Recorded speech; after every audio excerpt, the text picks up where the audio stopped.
Hoje a gente vai falar de um assunto bem, assim, curioso, tá? Que nem todo mundo tem conhecimento se você não é da área, que é sobre uma prática que tinha na Itália, que era de castrar garotos. Os meninos eram castrados mesmo. Vou mudar aqui de posição porque eu acho que vai ficar melhor, caso da luz misturar. Então é muito comum o menino anoitecer falando fino e acordar falando grosso, né? Aquela muda vocal mais drástica que acontece nos meninos. As meninas também acontece alguma muda vocal, não tão bruta, mas é comum todos passarem por essa muda vocal. O que acontecia com esses meninos que eram castrados? Eles eram castrados para preservar a prega vocal infantil, de maneira que, por não passarem por essa muda vocal normal, a voz permaneceria infantil mesmo na idade adulta. E essa prática de castração, embora muito comum na história da música, né, principalmente na Itália, isso é muito antigo. O primeiro registro que a gente vê de castração, para quem lê Bíblia, isso está em Deuteronômio, vou te dar aqui direitinho. Deuteronômio capítulo 23, versículo 1. Está escrito: nenhum homem castrado que tenha esmagado os testículos ou amputado o órgão genital poderá fazer parte do povo de Yahvé, o Senhor. De cara a gente já percebe que tinha duas maneiras de fazer essa castração de garotos. Tinha o processo de esmagar os testículos ou tirar os testículos fora, e o processo de amputar o órgão vocal, que é uma mutilação maior, né? As duas mutilações, uma maior do que a outra. Tá, vamos entender isso. A castração, nesse contexto de história da música, é a parte onde tira o testículo, mas não amputa o pênis, não corta o órgão genital, tá? Porém, existe judiação, né, Cláudia? Porém, existia também a prática da emasculação, onde pega-se tudo e corta tudo fora. Isso é uma prática que foi muito difundida no Império Chinês, por exemplo, com o pessoal da Pérsia, principalmente com esse pessoal que tinha harém, né? Os eunucos de harém, eles não eram castrados, eles eram emasculados, porque eles deviam tomar conta das muitas esposas do imperador, do sultão, e eles ficavam por conta de fazer massagem nessas mulheres, arrumar o cabelo, arrumar a maquiagem, para que essas mulheres estivessem prontas para o encontro nupcial que talvez acontecesse uma vez por ano, já que eram tantas mulheres, com o marido delas. Então os eunucos ficavam por conta de cuidar dessas mulheres. Portanto, eles eram emasculados. Cortava-se tudo. Ok? Na música, os castrados da música não eram emasculados. Eles eram castrados. Apenas, é chato falar apenas, eu tento ver isso com os olhos do pessoal da época, porque se eu olho com o olhar de 2020 para essa prática, eu fico meio assustado, né? Tipo, meu Deus, que coisa terrível. Mas era uma coisa tão cultural, uma prática tão assim corriqueira que não tinha esse susto todo que causa na gente hoje, tá? Então, o primeiro registro que a gente consegue pegar de mais antigo é Deuteronômio, livro da Bíblia, né? Um dos 5 livros de Moisés, que é o Pentateuco: Gênesis, Êxodo, Levítico, Número, Deuteronômio. Cláudia, era uma época que não tinha anestesia. Anestesia é coisa que veio muito depois, né? Mas tinha algumas coisas, era uma espécie de opiáceo que eles faziam a partir da papoula, que causava um certo torpor, uma certa leseira nesses meninos. E era a maneira de anestesiá-los. Mas dizer que não tinha dor, não dá para falar que não tinha dor, porque não tinha anestesia local, como a gente tem hoje, vai tirar lá uma unha encravada, anestesia o dedo e você não sente dor, né? Vai tirar um dente, anestesia a boca e puxa e você não consegue. Então não tinha anestesia, anestesia é coisa do século XIX. Outra coisa também, a antibiótico também é coisa do século XIX. Então esses meninos não tinham isso. Eles não tinham isso. Usava-se leite para colocar esses meninos e o leite ia amolecer as partes para facilitar o corte, né? A gente sabe hoje que o meio leite é um meio muito suscetível a bactérias. Então vá saber que tipo de bactéria que podia dar nesse leite, que tipo de infecção secundária podia aparecer numa criança dessa. O número de mortes não tem como saber, né? Não é uma época de televisão, de internet, de OMS, onde as pessoas ficam levantando números de contaminação, quantos contaminados, quantos curados, como o caso do Covid. Não tinha como saber, caçaram-se tantos na Lombardia, né? E morreram tantos, tantos deram certo. Não tinha como saber isso.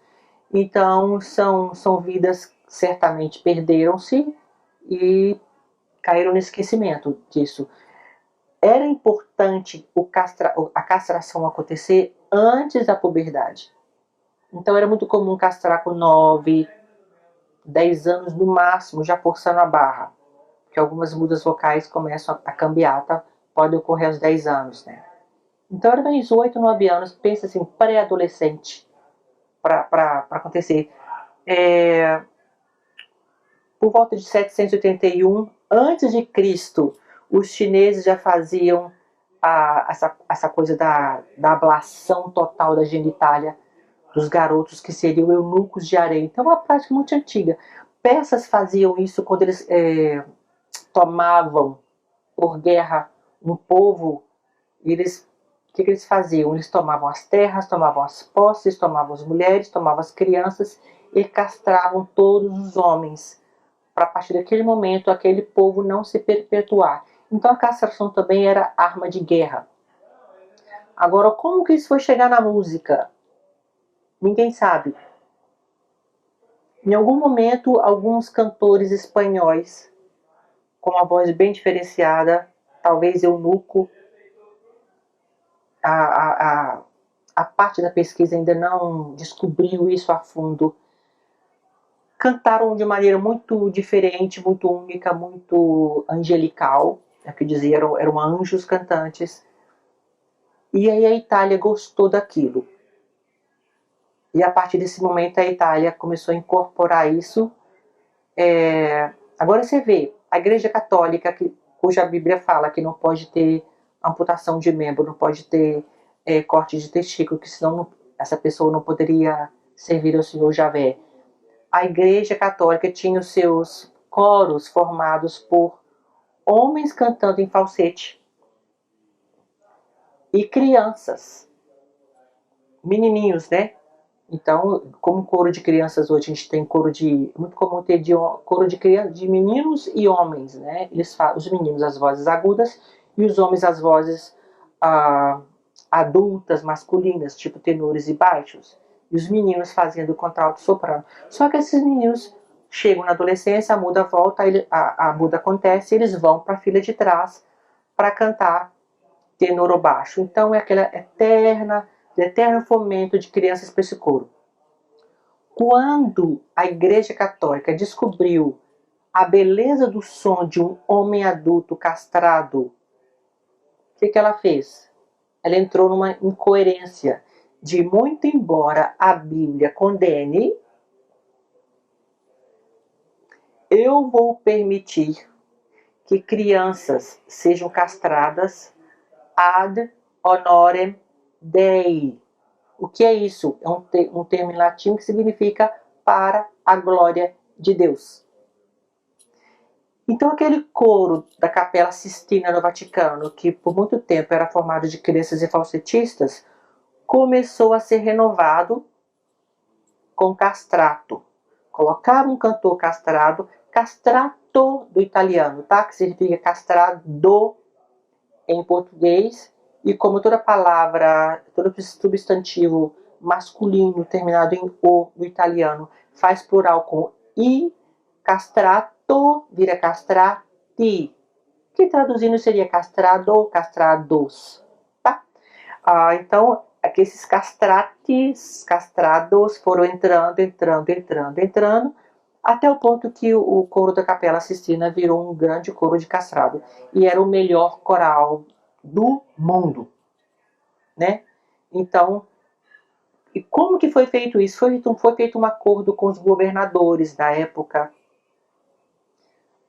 porque a igreja reinava, né? Junto com os grandes, as cabeças, os reis, os monarcas e tudo. Então foi feito esse acordo para que uma família numerosa, com vários filhos, pudesse entregar o menorzinho deles, o caçulinha, ou seja, sobrava pro coitadinho do caçula, pudesse entregar o menino mais jovem para castração por motivos músico-religiosos ou religiosos musicais, né? Aí chamava-se castração para a glória de Deus. E junta-se a isso o fato de que o Papa pegou uma carta do apóstolo Paulo que fala que as mulheres não poderiam falar em público, que era bom que as mulheres permanecessem em silêncio na igreja, que é uma carta aos Coríntios, capítulo 14, versículo 34, que foi uma carta que o apóstolo Paulo escreveu para a igreja de Corinto, que possivelmente tivesse uma turma que gostasse de falar durante os cultos, durante as reuniões. E aí ele escreveu, olha, não é bom que essa mulherada fique falando tanto, né? É bom que as mulheres fiquem em silêncio e tal. O Papa pegou isso e baixou um decreto. Isso aconteceu no século VII. No século VII, o Papa Inocêncio X, que foi Papa entre 1617 e 1689, século XVII, ele foi promulgar a proibição da atuação das mulheres nos teatros de todos os estados pontificais.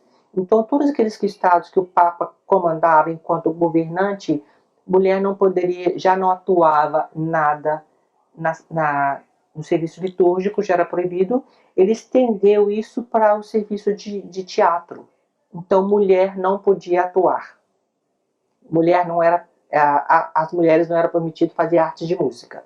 Elas podiam estudar, muitas estudavam, compositoras maravilhosas, mas podiam fazer apresentar arte ali dentro de casa, num contexto de família, ou se eram freiras, estavam dentro do convento, faziam apresentações ali. Mas, assim, em público, mulher era proibida pela lei dos governantes e pela lei da igreja a atuar. Isso abriu um novo mercado de trabalho para esses cantores castrados. Que eram o quê? Esses meninos que eram escolhidos por um olheiro, sabe esse olheiro de futebol que vê o menino lá da comunidade jogando bola no campo de terra e fala, esse menino é bom? Ou esse cara que está no shopping e passa uma menina alta, bonita, fala, essa menina podia ser modelo? Esse tipo de olheiro, eles eram contratados para ficarem atrás de crianças de meninos com vozes bonitas. Porque tem uns meninos que cantam muito bem. Meu Deus, eu conheço uma meia dúzia que abre a boca e você fala, isso é um anjinho. Aí eu penso, ainda bem que está agora no século XXI. Você não seria uma vítima do castratore, que era a ferramenta usada para castrar os meninos. Castratore, pode pensar com uma espécie de tesoura, né? colocava ali o testículo e as lâminas, passava e cortava. Castratore. Esses meninos que eram escolhidos pelo mestre de canto, que no caso seria o olheiro, né? Depois da vítima escolhida, eles teriam que convencer a família a entregar a criança para castração. E aí vinham promessas de dinheiro, promessas de um futuro melhor. E às vezes davam de encontro a uma família muito numerosa, muito pobre, que mal dava conta de manter a alimentação na mesa desses meninos.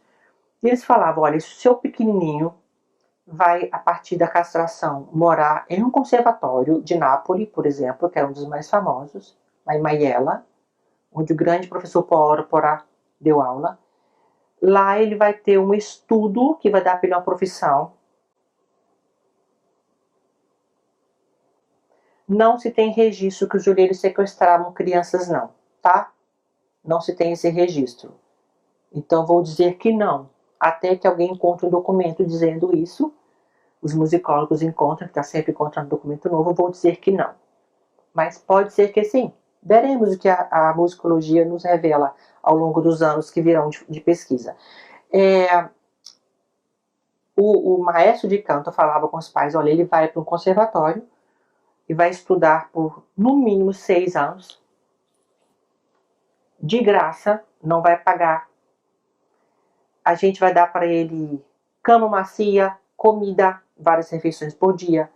Ele vai ter um acompanhamento de um médico, porque eu estive na Itália em 2018, em janeiro, para terminar minha pesquisa de doutorado, né? Que o meu campo foi feito lá. E eu rodei muito ali. E eu descobri uns documentos assim que nem eles da biblioteca sabiam que existiam. Porque tem tanta coisa na biblioteca, que você chega, eles são muito bonzinhos, te deixam mexer, você vai mexendo e de repente você acha um documento. E eu vi um recibo do Conservatório de Nápoles, onde pagava a um certo cirurgião um valor de 40 dinheiros da época pela castração de 3 meninos do conservatório e pelo acompanhamento deles no pós-operatório. Então esses conservatórios que tinham dinheiro e os meninos que tinham sorte de entrar para esses conservatórios, eles eram castrados por profissionais da cirurgia mesmo, por médicos, e não eram abandonados à própria sorte depois. O médico acompanhava durante todo o tempo dessa recuperação do pós-operatório, né? Que com certeza essa devia ser uma coisa muito dolorosa. Meu Deus do céu, não consigo nem imaginar. O pessoal que faz aquela cirurgia que os caras fazem agora para não a vasectomia, meu cunhado fez, é uma coisa muito simples se comparado à castração, né? Ainda mais com os métodos de agora, com a medicina de agora, com a ciência de agora. Ele disse que foi muito doloroso, é como se alguém tivesse assim nele, ó, dando um coquinho no testículo o tempo todo. Ele penou. Então, se uma vasectomia, que é uma coisa muito simples, uma técnica muito moderna, é tão dolorida, imagino como esses meninos não sofriam de dores depois. As cidades pequenas, quem fazia a castração era o barbeiro local, que era um profissional que era responsável por... Já vi uma placa que tem assim, corta o cabelo, barba e pinto. O pessoal faz uma brincadeira do meme, quer dizer, pinta o cabelo, né? Corta o cabelo, barba e pinto. Só que quando ele fala pinta o cabelo, a gente brinca que esse era o profissional da castração das cidades pequenas da Itália. Esse barbeiro corta o cabelo, barba e pinto. Nesses casos, esses meninos não tinham um pós-operatório bacana, tá? Mas sabe-se hoje, o primeiro livro que saiu da história de castrato, que foi do Patrick Barbier, ele fala que os meninos morriam muito. Hoje sabe-se que os grandes centros como Nápoles, Bolonha, esses meninos não morriam assim não, eles tinham uma boa assistência no pós-operatório, que garantia de não infecção e tudo. Ok, as crianças castradas que entravam para o conservatório bom tinham treinamento de harmonia, de contraponto, de percepção musical, de técnica de canto, que foi a gênese da escola italiana, né? Bel canto italiano. Começou a gênese deles, começou com essa história dos castrati, mas nenhum tratado de canto do professor de castrato sobreviveu, do Pórpora, por exemplo, não sobreviveu. Mas a gente tem tratado de canto de gente que foi castrado, como o tratado de canto do Mancini. Mancini foi um homem castrado, e ele escreveu o tratado de canto dele, que eu tenho aqui em casa. Quando eu morei nos Estados Unidos para o mestrado, minha professora me deu uma cópia, ela tinha duas, me deu um presente do tratado de canto do Mancini, quando eu sabia que era castrado. Enfim, tenho aqui na minha estantezinha. Então, alguma coisa a gente tem de exercícios que eles faziam, né? Mas como eram as aulas de canto? Que tipo de abordagem, a pedagogia deles? Não sabemos. Até então, não sabemos. Esses meninos, depois de 6 a 8 anos de treinos diários, que começavam antes do nascer do sol e só iam terminar à noite, eles estariam prontos para a estreia no teatro. E a partir desse momento era a glória, era a grana, e teriam mecenas, príncipes, princesas, reis que pagavam fortunas para tê-los na corte, e eles viravam grandes, tinham grandes riquezas. Um castrato como Farinelli, que foi o castrato mais famoso da história, a gente pode compará-lo com Michael Jackson, Elvis Presley, Madonna. Era uma estrela desse nível, tá? E Farinelli foi um caso à parte porque ele não foi castrado com 9, 10 anos. Ele foi castrado aos 12. O que, na maioria dos casos, seria uma castração tardia que não daria certo. Mas, por um acaso, ele não tinha tido a muda vocal ainda.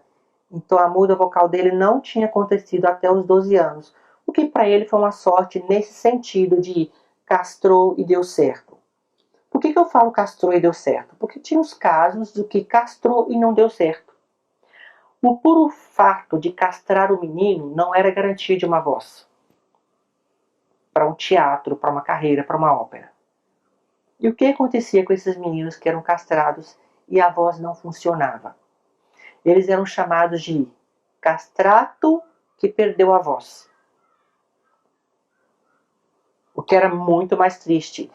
Como a formação deles de conservatório era muito ampla, eles aprendiam a tocar instrumentos. Então o que eles faziam? Iam tocar instrumentos, já que não tinha voz para cantar. Tá? Alguém perguntou sobre esse processo de castração era comparado aos nazireus ou eles poderiam casar. Aí que tá, geralmente castrato não casava. Eles não casavam, não tem nenhum registro de castrato que casou.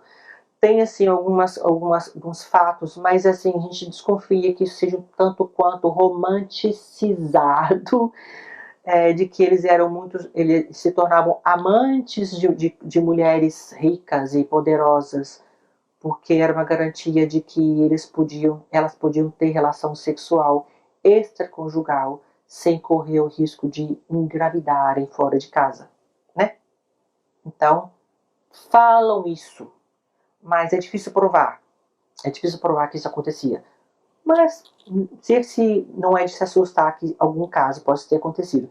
Tem um filme chamado Farinelli Il Castrato, que você consegue ver até no Google. Você consegue achar até com legenda em português, que é muito interessante, que pretende contar a história do Farinelli. Mas não entenda que aquela história ali é real, tem fundo histórico. Ali tem uma coisa muito romântica, uma roupagem muito para filme, tá? Mas dá para você ter algumas ideias. Uma coisa que era difícil para esses meninos às vezes eles eram castrados pequenininhos e os pais não contavam. Te dei para a castração. Eles eram levados para a escola, usavam aquele opiáceo nele, ele ficava meio grog, e quando passava aquela sensação do grog, ele estava castrado. E aí, por que foi castrado? Ah, porque você foi jogar bola com seu coleguinha e ele te deu um chute. Te acertou. E aí você precisou ser castrado.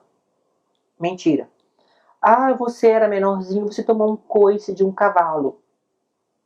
Outra mentira.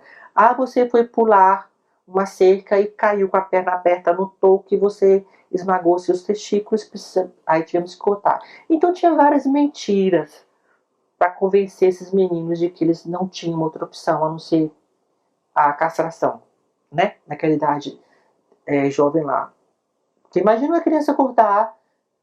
O que aconteceu comigo? Por que eu tô com dor? Quem me cortou? Ah, tivemos que cortar porque você machucou e aí não tinha jeito. Pois é, era uma coisa muito triste nesse sentido. Mas culturalmente isso era muito comum, então para eles era a mesma coisa de cortar cabelo, cortar unha, fazer sobrancelha, era uma coisa maluca nesse nível. Ah, então é isso, eles não iam casar, não casavam. Era comum o castrato ficar famoso na idade adulta, fazer muita grana, e a família pobre que o entregou para a castração aos 7, 8 anos aparecer para. Oi, voltei? Voltei? Alguém avisa se eu voltei?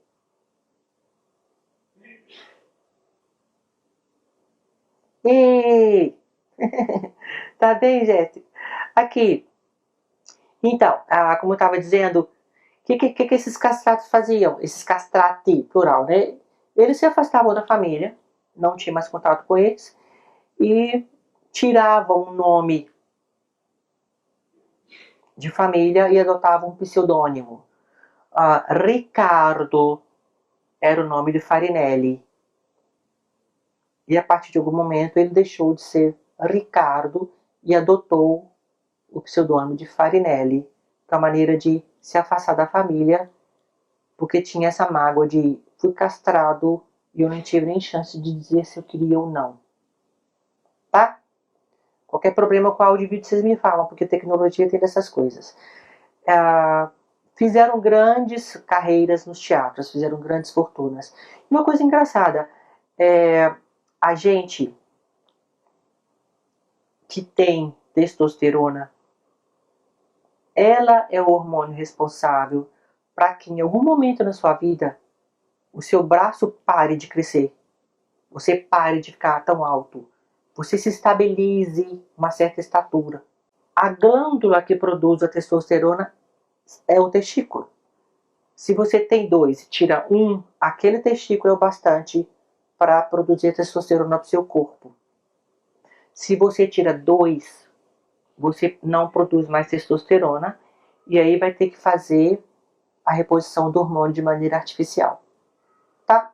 Então o menino que não tinha testículo, ele não produzia testosterona nunca na vida.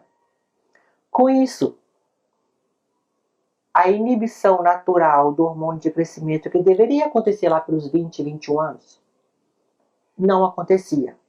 Então eles cresciam muito. Para uma sociedade onde a estatura do italiano mediano era que 1,70 m, você tinha um Farinelli com 1,92 m.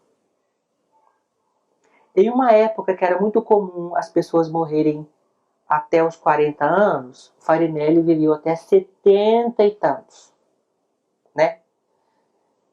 E uma coisa curiosa, o Farinelli era uma voz muito aguda, ele era um sopranista, ele era um castrato soprano, então na ópera ele fazia os papéis femininos. Uma ópera que vocês podem ver depois, a ópera Rinaldo, escreve Rinaldo com L, quase Reinaldo, Rinaldo, do Handel, o papel da Almirena, que é aquela que canta Lascia que eu pianga. Vocês vão conhecer. Lascia que eu pianga, mia coração. essa área da Mirena, e todo o papel da Mirena foi escrito para um castrato soprano. No caso, Farinelli fazia isso, né?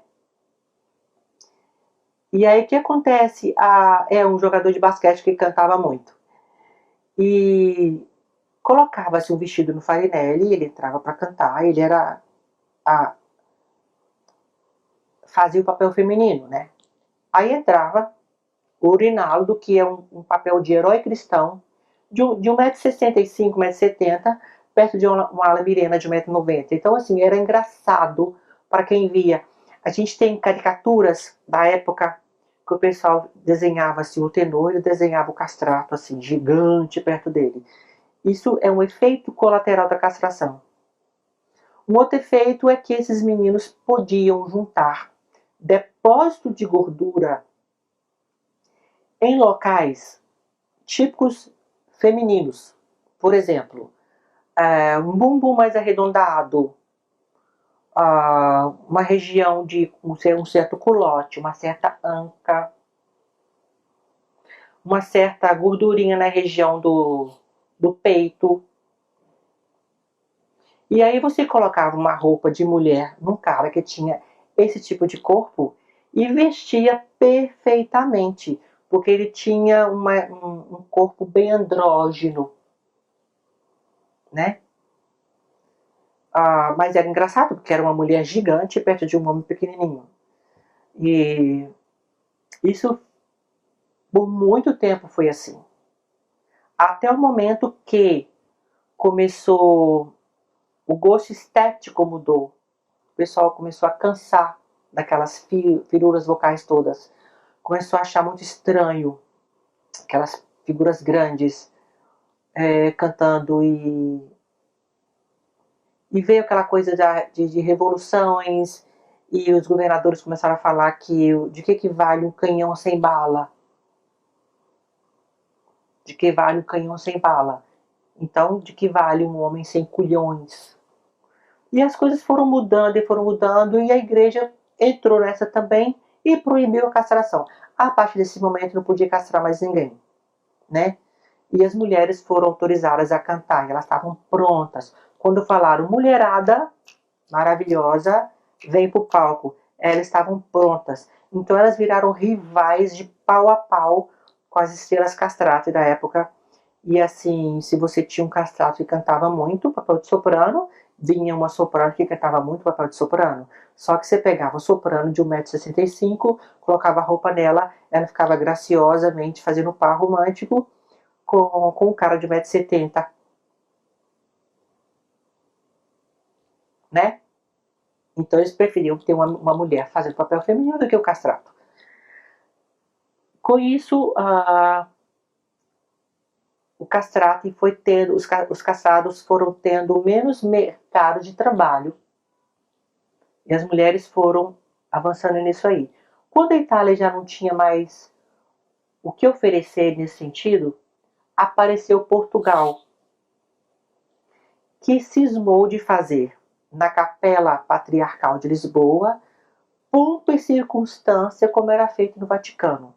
E aí mandou um pessoal para a Itália para ir atrás desses castratos que estavam começando a ficar sem emprego e oferecer para eles assim rios de dinheiro para esses caras poderem se mudar para Portugal. Então, quem estava ficando sem mercado de trabalho na Itália achou Portugal um novo mercado de trabalho e esses castratos foram tudo indo embora para Portugal para cantar na Patriarcal. E por lá ficaram por muito tempo, até a invasão de Napoleão Bonaparte chegar em Portugal. E aí Dom João VI, ao saber que o pessoal estava já para invadir Lisboa, fugiu com toda a corte para onde? Para a colônia, Brasil. Vieram para o Rio de Janeiro joanino. E trouxeram seus músicos, e trouxeram os seus artistas, e trouxeram a família real e todo mundo. E trouxeram castrados, gente. Nós tivemos registrados em documentos 9 castrados no Rio de Janeiro, durante o período joanino. Eu li um documento em Bolonha, na Universidade de Bolonha, que fala que 10 castrados italianos vieram para o Brasil. Mas até hoje, os trabalhos outros que foram feitos, inclusive no Brasil, na Biblioteca Nacional, tal, você tem registro assim do navio que chegou, do dia que chegou, quem chegou no navio. E você sabe o nome dos castrados que chegaram. O dia que chegou, o ano que chegou, quanto tempo que ficou. Aí você consegue, tem trabalho do professor Alberto Pacheco, da UFRJ, que ele conseguiu levantar, inclusive, quanto ganhava aqui em réis cada artista desse. Então, assim, uma coisa maluca de castração que veio lá de antes de Cristo, que de repente chega na história da música quase por acidente, vem desembocar no Brasil colônia. E a partir da presença desses castrados aqui no Brasil colônia, eles mudaram completamente a estética e a técnica vocal do canto no Brasil. E quando a corte voltou para Portugal, esse legado foi junto, né? Então alguns castrati voltaram para Portugal. Outros ficaram no Brasil e acabaram morrendo por aqui, né? E assim, eram pessoas de posse, eram senhores de escravo. Eu achei um jornal em Bolonha, um jornal do Brasil da época, que tinha o castrato Giovanni Francesco Fasciotti, que foi um cara que eu pesquisei, eu tive essa sorte de achar o certidão de batismo dele de 1782. Minto, ele nasceu em 1782, ele foi batizado em 1783. E ele, assim, ele é daquela região onde teve mais mortes agora com Covid-19, da região da Lombardia. Então, quando eu via Bérgamo com aqueles caminhões passando com um monte de corpos assim, meu coração doía, porque eu estive em Bérgamo, é uma cidade muito linda, um pessoal muito bacana. E o Fasciotti, ele nasceu nessa região da Lombardia, na região de Bérgamo. E ele morreu no Rio de Janeiro. Era de todos os castrati, todos eram considerados soprano, né? As partituras vêm da soprano, vote da soprano, mas ele, a partitura para ele é uma terça abaixo comparado aos demais que tiveram aqui, como Ciccone, como Capranica e outros nomes. Mas é um tema para uma próxima aula de castrati no Brasil. Então a tessitura de canto dele era semelhante ao de um meio soprano. Ao de um meio soprano, moderno, tá? Apesar que na época era chamado de voz de soprano. E eu tenho partituras que eu achei são escritas em clave de dó, de primeira linha. Aí algumas coisas eu fiz transcrição para clave de sol, para facilitar a leitura de um músico moderno, né? Porque quem fica lendo clave de dó a primeira linha, clave de dó a segunda linha, clave de dó a terceira linha, a gente não fica fazendo isso mais, né? Já caiu em desuso. A gente sobrevive muito bem a clave de sol, muito bem, obrigado. Então, a gente faz o quê? A gente pega essas partituras antigas e transcreve para clave de sol para facilitar a leitura dos cantores modernos. Tem uma cantata do Fasciotti, que é a única coisa que ele escreveu na vida, que é uma cantata Piramo, cantate a voce sola com acompanhamento de forte piano. Piramo, mito Piramo é a história por trás de Romeu e Julieta. A história do Shakespeare, Romeu e Julieta, ela é derivada de Piramo. Tem aquela história do menino que gosta da menina, que as famílias não se dão bem, por ali. E ele fez uma cantata, o Fasciotti fez uma cantata, que foi publicada em 1815 pela Ricordia Italiana dessa Piramo. A gente vai ter, final do ano aqui em Manaus, se tudo der certo, a Ampon. E eu devo apresentar, vai ser a primeira vez que eu vou cantar em público essa cantata. Então, se ela foi cantada em 1815 e foi esquecida, porque ela estava esquecida, e eu achei ela por um acaso na minha pesquisa, ela vai ser revitalizada alguns séculos depois. Então eu aviso vocês se for dar certo, tá? Pretendo cantar a Piramo para vocês. Ela dura uns 15, 16 minutos. Então vocês vão ter a chance de ouvir uma música composta por um castrato para a voz dele na voz de um contratenor. que não é nada mais do que um eco moderno de um castrado, tá? É assunto para uma outra aula. Contratenor é contratenor, castrado é castrado. Como faz para manter a voz de criança? Impossível. A natureza não vai deixar você fazer isso. Existem casos de vozes infantilizadas, como é a minha voz. Mas não é voz infantil, não é voz de criança. Quando é uma voz infantilizada, o que gera um contratenor natural, porque ou canta com essa voz ou não tem voz para cantar, de outra maneira diferente. É uma muda vocal incompleta, ou seja, durante o processo da cambiata, que os hormônios começam a atuar, o que geraria o aumento de prega vocal, de massa, inclusive. A gente vai combinar isso. Para fazer isso em série. Esse aumento de massa, de comprimento de prega vocal, que faz a voz cadida descer. Em alguns casos, existe uma quebra, um LAC, um LAC de testosterona, algum tilt, e a prega vocal não passa pela muda completa dela. Então fica uma muda vocal incompleta, gerando um adulto com voz infantilizada, porém ainda com testosterona. Então acontece a descida de laringe. Ela desce algumas cervicais, algumas vértebras no pescoço. No castrato não acontecia isso. A laringe dele permaneceria na posição alta de criança. Ele não tinha uma muda vocal incompleta. Ele não tinha muda vocal. Então, a prega vocal de um castrado é de criança, é infantil. A de um contratenor é infantilizada. Não existe mais prática de castração para música. Isso seria crime. Acho que se alguém fizesse isso, tomaria cadeia. Existem outras práticas de castração, como é o caso das meninas que têm o clitóris cortado para não ter prazer sexual. Isso é um tipo de castração. Que é uma coisa absurda. Mas esse tipo de castração para música não existe, tá? Existe uma gravação de um castrato de verdade, que é o Alessandro Moreschi. Vou tentar escrever o nome dele aqui. Deixa eu ver se eu consigo.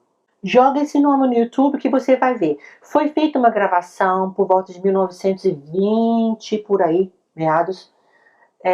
Fizeram uma parafernália para fazer uma gravação do Papa Léo, um número que eu não vou lembrar agora. Não sou bom com número não, tá, gente? Eu tenho problemas com número de telefone, com data de aniversário, sou um horror. Eu sou bom com nomes, com números não. Léo algum número, e eles queriam gravar o Papa. E aí aproveitaram para gravar o coro da Capela Sistina da época, do Vaticano. E aí tinha o Alessandro Moreschi lá, que era solista do coro, que era um castrado. Era o último remanescente de toda uma geração, de toda uma era de cantores castrados. Então aproveitaram e fizeram o registro dele quase por acidente. Tipo, já que estamos aqui, vamos gravá-lo também. Então a gente tem esse documento que é maravilhoso. Não se assustem com a qualidade da gravação, porque era muito antigo o processo todo. Tem muita chieira, muitos... Então não é uma gravação limpa de CD de hoje, tá? Eu acho uma voz doída. Ele era um soprano, a Ave Maria dele é muito bonita. Vocês vão perceber que a técnica é um pouco diferente. Os cantores que estão aqui no áudio, com a gente no vídeo, os castrati faziam a passagem da voz de peito para a voz de cabeça numa região de si bemol, si, quase chegando dó 4, o que é uma passagem bem alta, né? Então eles passavam bem na região alta do registro de peito. Então você vai ver essa quebra de registro, que era uma coisa da estética da técnica vocal da época, tá bem? Então não se assustem com isso não. Que mais? Acho que eu falei tudo que eu possa me lembrar. Agradeço a participação de vocês, tá? Vocês estão comigo aqui, tá bacana. Ajude a gente a divulgar o canal da Moara. A gente precisa de mais inscritos no canal, e vou falar por quê. Porque a partir de 1.000 inscritos, a plataforma YouTube permite que essas lives aconteçam no YouTube. Por enquanto eu tenho que fazer pelo Instagram, aí o André pega e sobe depois no YouTube, né? Então, se a gente tem 1.000 inscritos lá, a gente consegue fazer direto no YouTube, é mais fácil para todo mundo. Além do que, a gente vai poder ter recursos para fazer cursos online, videoaulas de maneira mais própria, tudo pelo YouTube. Coisas que o Insta ainda não permite a gente fazer. Então é isso, a gente tem bastante seguidores no Insta. Se vocês puderem seguir a gente também lá no Moar Online do YouTube, vai ser maravilhoso, eu vou adorar fazer. E alguém falou assim, canta aí. Meu Deus, canta aí. Depois de tudo que eu falei, minha garganta tá até seca. Não sei o que eu cantaria.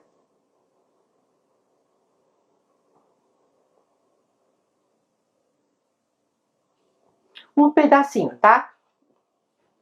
Lembrando que eu não me preparei para cantar, não fiz meus aquecimentos maravilhosos. Estou falando feito um papagaio e fala muito, seca muito a voz, então não estou na melhor das coisas. Vou cantar um pedacinho legal. Essa música eu amo. Chama Vedrò, Quel mio diletto, que é uma canção. Deixa eu ver se o meu computador abre aqui, porque eu ligo o YouTube e canto fazendo YouTube. É uma música que foi gravada, agora foi redescoberta e foi gravada por várias pessoas, tudo contratenor, porque foi uma música composta para a voz do grande Castrato Farinelli. E quem é o compositor é o maravilhoso do Pórpora, que foi o professor de Farinelli, foi professor de Caffarelli. Caffarelli morou em Nápoles, eu visitei a casa dele, onde ele viveu até morrer. Farinelli morreu em Bolonha, no cemitério Lacrimosa, tive a chance de ir lá também, fui na casa onde ele ficava. O palácio do Farinelli, que era fora de Bolonha, pegou fogo e a coisa se perdeu, infelizmente. Mas tem muita história bonita depois disso tudo, sabe? Pro começo que eles... esse começo triste de castração. Consegue ouvir alguma coisa?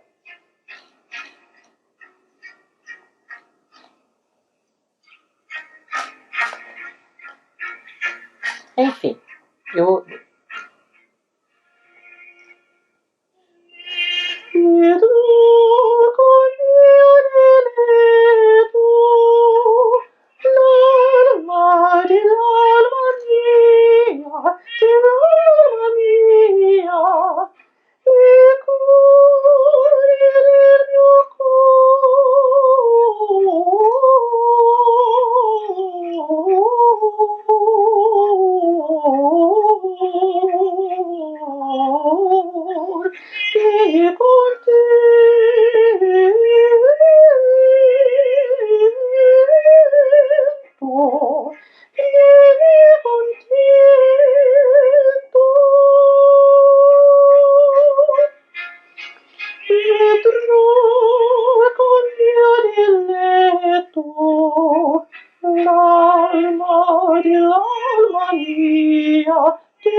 E pronto! Palhinha de saideira. Não sei se vocês perceberam, as frases são longas, porque Castrato era famoso por ter um fôlego muito bem trabalhado e conseguiam sustentar notas em frases longas. É isso. Beijo grande. A gente se vê